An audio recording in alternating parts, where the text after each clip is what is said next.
very quickly, my best friend, his name was Steven, lived right next door. We grew up right next door to each other when we were kids.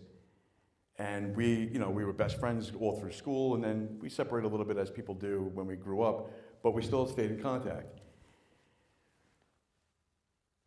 Lo and behold, we were both individually battling our own demons for many, many years. And we talked about getting clean, and he was one of the smartest people I ever came across. He had 2 master's degrees in music, 1 in performance and 1 in composition. And he called me up one night, and he said, Steve, I'm having a real hard time. And I said, I have plans tonight, but I'll drop them, and I will come, and I'll sit with you.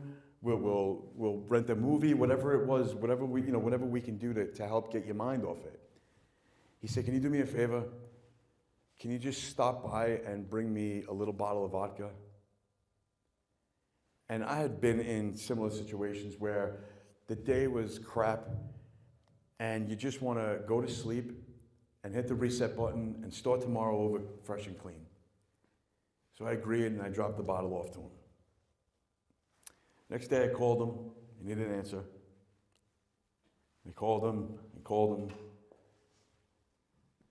Just had a bad feeling in my stomach, but as soon as I got home, I called him again, and this time his father answered the phone. He said, Steve, he's dead.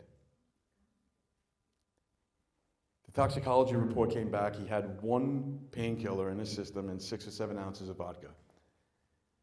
That's the problem with opiates and heroin is our body builds such a fast reverse tolerance that people think that they can do the dosage that they were doing a couple of days ago when they quit. And it ends up being way too much on the system and they die. His mother instantly came, they called it early onset Alzheimer's and dementia. The brain is such a powerful thing that it was able to protect her by having her forget who everybody was around her, including herself. 14 days, exactly 14 days after he died, his father got a call from Stony Brook University. One of Steve's problems was he was so smart, but he couldn't get a good job. He was working at John Jay University in Queens, and they weren't treating him very kindly. He wasn't making a lot of money. He was very, very frustrated with the talent that he had. 14 days later, Stony Brook University called his father.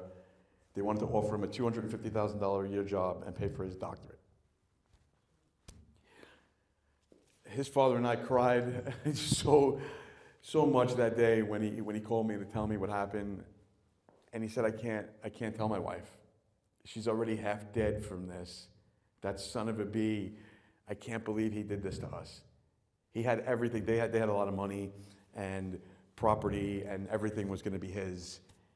And just bad decision, wrecked the whole family.